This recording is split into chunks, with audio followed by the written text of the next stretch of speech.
Welcome back to Waza Wednesday. This week we're going to take a look at a concept for Kata bunkai that looks specifically at the larger turns found in the Kata.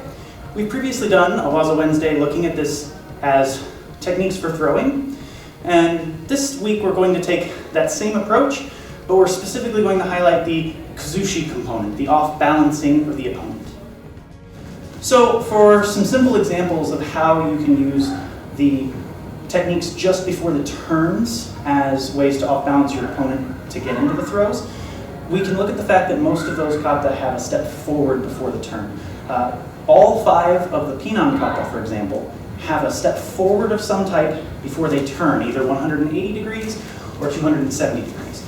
So in those types of situations, we can look at that step forward as off-balancing the opponent. If we look at Pinan Shodan, for example, even if we take something as basic as the formal shuto to the punch that most karateka are familiar with having done, even if we start there, if we come in and strike to the neck with our nukite, we've pushed our opponent backward by striking into their neck. They're already very off balance here, so it's not very difficult for me to push the side of their head and turn, which goes into the same motion as setting up for my shuto on the other side.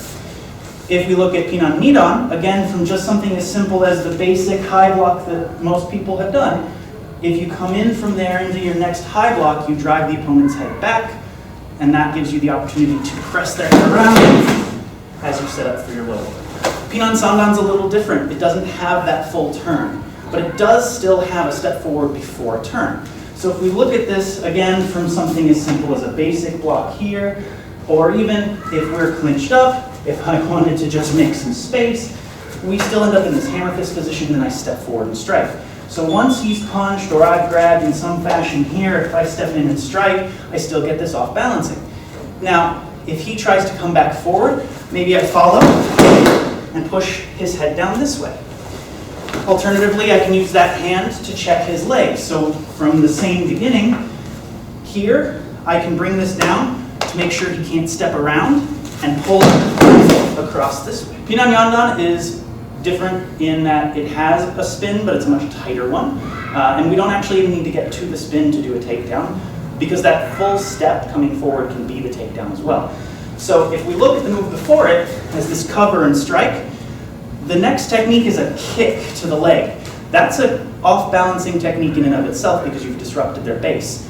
From here, that step in, if I step far and drop my elbow on their chest, I can actually drop them back and off balance from there. Pinan Godan has 2 examples of this. The first being, again, off of some sort of grab horizontally, coming in and striking. This again pushes their head back. If they want to bring it back forward, I can control it down into my low block this way. The other is, of course, the famous throw that people have seen, where there's, in some styles, a big jump, some it's just a turn and drop. If I'm grabbing, for example, or even if he threw a punch and I blocked and struck and then grabbed, however I get here, if I step forward and up, which is what the kata does, there's a lift as you step in. If I do this and they resist at all, then they're going to come back this way. It's much easier for me to drag them and pull them down into my throw.